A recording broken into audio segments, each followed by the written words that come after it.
morning, everyone. Good morning again. My name is Banks, as you know, and this is Favor. So I'll just give a brief intro. Some of you know me anyway, but my name is Banks. I started Nigerian Canadian Life, now Black Catalyst Network, and our major aim is to just help people of our color, really, when it comes to networking, referrals, resume optimization, all that kind of stuff, because we understand, or because I understand just how tough the job market is. And I'm going to be doing a series of webinars throughout the month of June, July, and August, just to see how far we can push ourselves and push people in the community to want to do more and want to be more. The videos most likely will be on YouTube as soon as I learn how to edit. All right, thanks, Mike. Yes, my name is Favor Menai, a talent acquisition specialist at Scotiabank. So basically, I handle global tech talents, and that covers like the whole of North America, the UK, and LATAM, which is basically South America and the Caribbean. Um, a, a regular day in my life is basically, handling full cycle recruitment, screening the resumes, scheduling phone screenings with candidates, um, also handling contract conversions because we do have a lot of contractors in the organization. And I also manage third-party vendor relations, which is basically the agencies. Like you probably must have heard about a lot of agencies like Randstad, SI Systems, and the like. So I handle the relations and yeah, the talents that comes from such pipeline. And also Yap at the office, that's basically like since we do our work, But notwithstanding, we still have like the talents, our applicants as priority. But of course we're human, right? So that's about it. Yeah. Nice to meet you. I see that we have 18 people on the call, which is great. For the process, I think the first thing is I'll probably just ask you a couple of questions and then we'll probably go into reviewing the resumes. I thought we were going to spotlight it, but I'm not sure that's a good thing because I don't want people's information to be out there. I Sure. think make this sound like me. And I think when you and your tool, when you go back and forth a couple of times, the tool begins to sound like you. Although yesterday I had an argument with a tool I was using, and I was just like, wow, this is why they say robots will kill us eventually, because I was saying, no, don't do this, and it was insisting that it was going to do it. And I was like, wow, this thing might probably injure me in future. But so I had to go back to the Yeah. instructions and modify to say, never argue with me or never defy my orders. And it was so wild that I had to say that. But I understood where the tool was coming from because the tool and I had gone back and forth, so we have like a certain process, but I was going to break that process because I wanted something done. And then he was just like, no, I'm not going to do that because we've been doing this all the while. So why would you change all of a sudden? And I was like, this is why humans are better. Because if I told a human, do this, they will immediately understand. But AI has no background, no context, and all of that. I think we're going to go to the first resume so we don't take a lot of time. We want to wrap this up at 2 hours. It's a Saturday Okay. morning or afternoon. Everybody has places to go, people to see, and there's football showing. So I want to make this as fast as possible. So I'm going to go off. There was a lot of resumes. I Yeah. believe we got 45 and you went through all 45. So thank you so much. As I mentioned earlier, because of due to privacy concerns, right? I'll just take all of that. But Favor, if you could give us like just a few, I know people had questions. Let me not forget, people had questions actually. If we can just run through, I'm trying to wrap up in the Okay. next 30 minutes or so that everyone can go through what they need to do. So I think the first question is, um, can we state just city like Lagos instead of Lagos, Nigeria? Absolutely. You can state Lagos.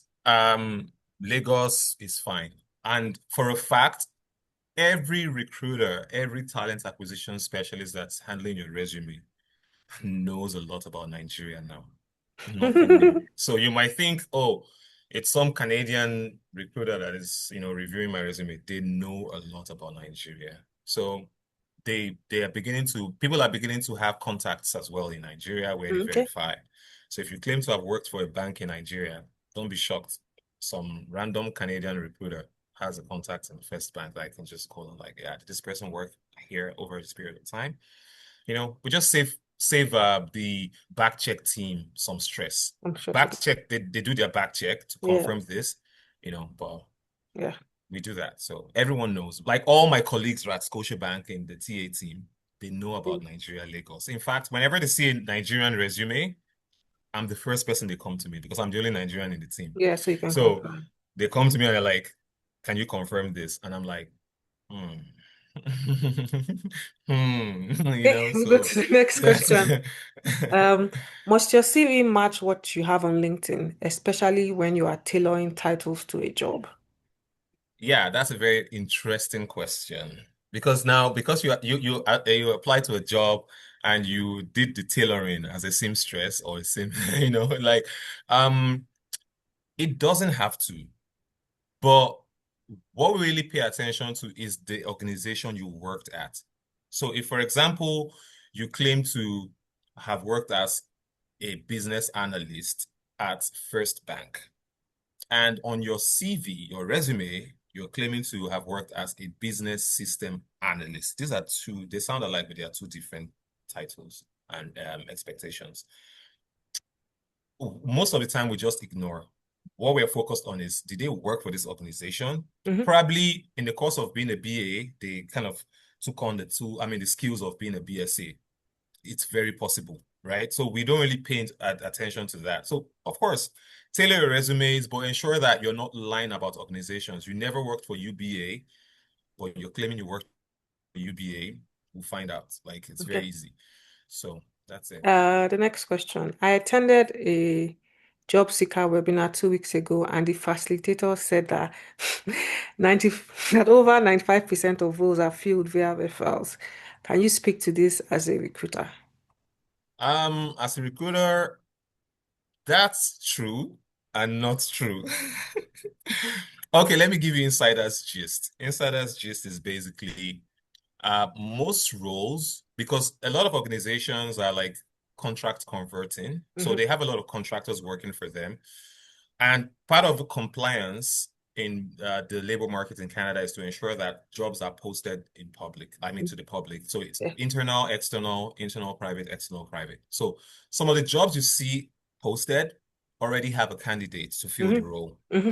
But however, once you apply, some recruiters do their due diligence to create a pipeline Hmm. using your resume. Hmm. So that resume is not a waste. Hmm. In fact, while I was screening all the resumes right now, I was trying to look for resumes that will fit in some jobs that I'm currently hiring for. Hmm. That's how Yeah, that's we are how you being work. proactive. So, it, I mean, not all, it's true and false, Hmm. but always apply and Put try your to best foot network. forward. If you Yeah. happen to know hiring managers, happen to know recruiters for those organizations, try to talk to them before you apply. And they probably might just help in terms of telling you, oh, this job is a contract staff is already put in place for this job. So don't even bother yourself. Or they might just tell you, yeah, go ahead, apply. Even if you don't get this certain role, I have colleagues that I can speak with that are hiring for similar positions. I might just push your resumes to them, right? Okay. So that's it. It's Uh, never a waste. Next question. What do you suggest for people who studied something different from what they are currently doing? For instance, I'm a certified microbiologist, but I've worked as a content strategist my whole life. Ooh. I mean, there's basically we really don't focus so much on your education. Mm, So if you might be a microbiologist, but you're very good at whatever you're currently exposed to. We focus on years of experience doing what you're doing at the moment, the tools that you have, the skills and competencies. Your education might just be an addition, right? I'll use myself as an example. My background is criminology. hmm. I never studied human resources, both on my undergraduate and my master's. It was criminology. Human resources just ended up being something that I fell in love with, especially the talent acquisition function. Hmm. And on my resume, it's there. Masters in International Crimes and Criminology, Bachelor's International Crimes and Criminology. And I'm working in HR. So I'm sure whoever that recruited me saw it and was like, as Doesn't long as he's matter. been working in HR, he Doesn't has all matter. the experiences and the skills, the tools. It's good. However, you can help yourself. You can try to get certifications in current field you're working in. That's going to show dedication. That's going to show recruiters that you really want to, get yourself, properly baptized in what you're doing, rather than just because you're currently working in this field, you don't want to get certified. You don't want to get further educated in it. Just try little certifications, a 6 month certification, a 1 year certification, and yeah, that speaks volume. So. Okay. Somebody's asking for companies whose abbreviations are popular, like some Canadian banks, any need to write their full names? I think that's an obvious answer. There's no need to Oh. write their full names. Someone also said if they have 12 years experience, should they put the whole 12 years in their resume or they just stick to what is relevant to the role? 12 years of experience. You don't have to, you can state it as 12 years of experience. You can actually add, like, you can put everything in the resume because, 3 pages. It's 12 years of experience. 3 pages. I'm expecting 3 pages. 2 pages here. If you're able to, like, Squeeze squeeze them in in. everything. Yeah. But as long as the experiences you've had is related to the role Hmm. and has those requirements, like those, details in them, you need to put them in because, um, for example, if I'm hiring an AI infrastructure engineer, Hmm. I expect nothing less than 7 years of experience as Hmm. probably a Java developer or experience in AI. So if you're trying to like cut that down because you feel 12 years might be too much, what if you had an experience as a data analyst, and as part of the requirements of this role, even if it's not clearly stated, it will be nice to have you on having the understanding of data analytics, right? It will just help you. So don't throw it away. Put it there. Okay. But create priorities. State those that you know matches the role perfectly. Then others can now look adjacent, right? So that Okay. way it works. So the next one is when a job is listed as remote but based in Toronto, for example, and you're applying for from Calgary, is there a disadvantage here? Do employers go with candidates based in Toronto instead, regardless of the work structure? Um, because of the new mandate to move all employees in office completely. I can speak for banking industry. If the job is not actually pinned at the location, you have to work with the location the job is pinned at. So if Yeah, it's specifically for Calgary, just stay fine with for you. Calgary. If it's Toronto, It might not work. it might not work because Yeah, we'll just because of the factor in mandate. the cost of relocation. Yeah. And Mm. how much are you going to get paid that would warrant you moving To from move. where you Yeah. feel comfortable, right? So we put that into consideration, yeah. Another question is, what if a place you have worked with, a relevant place in your resume that you have worked with, what if they are not on LinkedIn? What if the organization is not on LinkedIn? Um, ah, that's actually subject for argument because looking at how tech savvy every organization is, being, everyone is trying to like embrace technology. Yeah. So It's very hard most to find probably, organizations that are not on LinkedIn. So, there's a particular demography that does that a lot. We search for the organization and we don't see them, and it affects their hiring process. So, if the organization is not on LinkedIn, you can still put it on your resume, but you'd have to defend go that the extra interview. mile. Yeah. Yeah, you'd have to So the defend that. next question is, hi, you spoke about not including menial jobs one is doing in Canada on the resume. If that's the only job experience they have here in Canada, should you still exclude it? Yeah, kindly exclude it. I don't know if some person's not a professional bartender. Yeah, I know. Uh, I have 7 years of experience as a professional bartender, but it's never been on my resume. Okay. We don't want to see that. We Yeah, want to nobody see wants to. just fill it in with projects, personal projects. I mean, even if they're projects I'm not saying lie. Hmm. I'm not saying lie, but fill it with projects. I don't want to see you working as maybe a warehouse worker on a resume when you are supposed to be a software engineer. Uh, Okay. like, So another this question is close to that one. What's your advice for some of us making a career change with little or no experience in the career we are pursuing? yes, the advice will be volunteer in that new career you're moving to. Mm, Internships. Um, if you can't get internships, you definitely can volunteer. Then projects. Keep running projects, like personal projects. It doesn't have to be um, like something that you're contracted to do. Another example, a lot of people don't know, I produce music mm, for fun. If, for example, I want to move my career to being a music producer, mhm, you know, those music that I've made in the times past for fun, they're personal projects. I can mhm. just put them in and like, yeah, these are the kind of things I handled. Okay. Yeah, so that's it. Another question is, how do you combat being seen as overqualified? Overqualified. Yeah, what if you're Sh sh overqualified? And what if you Shoot, have about 1 or 3 years gap in your resume because you omitted menial or unrelated jobs? all right. Overqualified, truth be told, there is nothing like that. Um, overaged, there is nothing like that.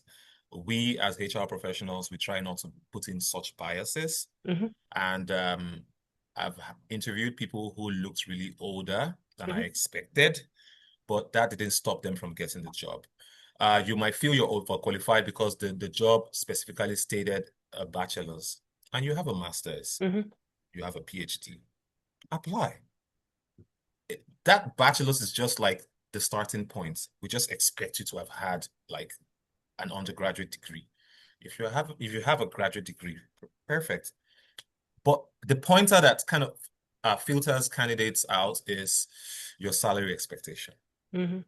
Recruiters won't tell you this. Your salary expectation, organizations have budgets. So for this role, we budgeted 120K annually.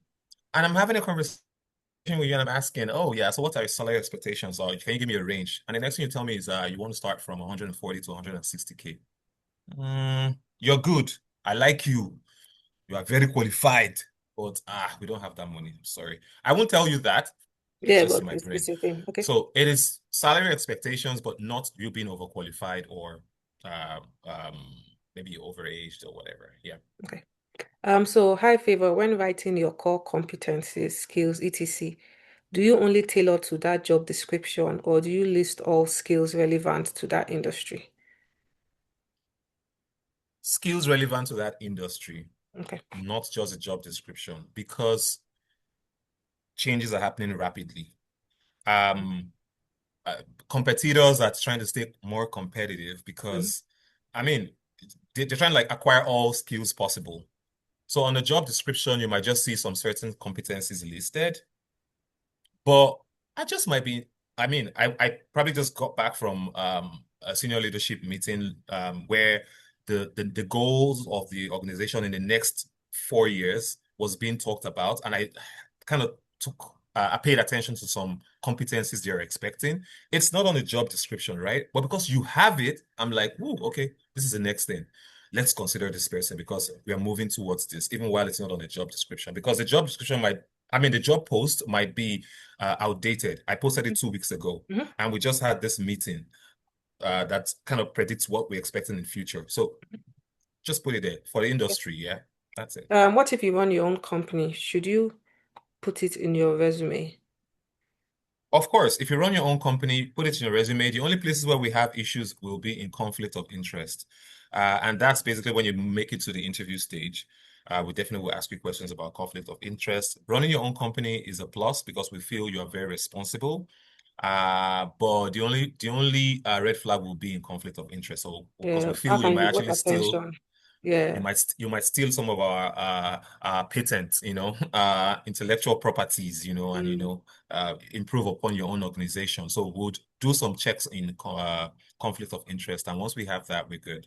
Okay. Yeah. What about new grads with MSc and bachelors in the field with no experience? A new grad, I think it's the same thing, really. Yeah, Volunteer, experience. Yeah, just volunteer. volunteer, internships, projects you did in school, list them. Add Yeah. everything to your resume. Add Um, everything. You know every what I single mean? thing to your Yeah, resume. add everything. Okay. Thank you, Favor. Oh, somebody asked a question. It was a long question. I just felt so the person said that they send messages to recruiters, but they don't respond. Is that a Canadian culture? I can answer, and I can answer that a recruiter can decide not to respond. That's a personal choice. It has nothing to do with culture. And if you are messaging the recruiter, imagine how many other messages they get in a day. It doesn't make sense for them to reply every single person. And then for your Google Doc to how the conversion was skewed, they don't convert your resume from Google Doc to Google Word. No, as it is, that's how they work on it as it is, like that. Again, add all your experience, no matter how small you think it is. If you have three overlapping roles that you worked at the same time, do not include them in your resume. Just add one. And that's because it shows that how can you give attention to three roles at the same time, except is volunteer, part-time, or seasonal. I don't think it should be in your resume. True, true. Said it all. Okay. Thank you Said so it much, all. Favor, for Yeah, everything. Going to yeah. let you go. Going to let you guys enjoy your Saturday. We have another webinar next week. Yeah, I Something actually want to very. share, Oh, sorry to sure. interrupt. I actually wanted to share a prompt Oh, yeah, yeah, yeah, yeah. for You your said so. resumes, yeah? Let me go So off camera.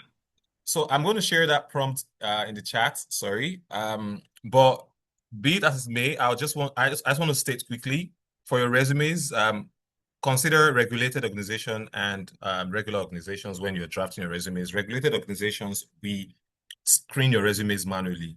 So you don't have to use AI for that. But if you choose to use AI, be very careful with it. And for others, you can use your AI because of the ATS.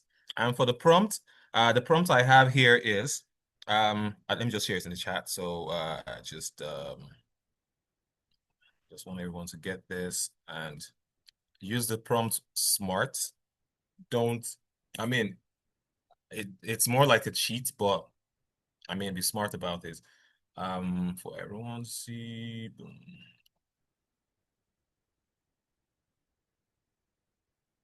Boom. So that's the prompt there. So you can use that, attach your resume, use the prompt, paste the job description, or the job post, and you should be good. Whatever it generates, work on it. Just don't take the outputs, just work on it, and I think it should be good. Yeah. And that's about it. For every other thing, I think I kind of covered everything. And uh, most importantly, have a LinkedIn profile. Please, please, please. A lot of good candidates have lost opportunities because they didn't have a LinkedIn profile. Please, please. So please do. And go on the Scotiabank website. If you get to see any job that resonates with you, please apply. You can as well reach out to me on LinkedIn. I might not respond, but I actually have seen your messages. And if you match the expectations, you get a call. It's as good as that. Yeah. So Thank you so much, that's Favor, it. Yeah. for doing this. You gave me a big one. I'm going to let you go. Have a lovely Saturday, everyone, and see you when next we have another session like this.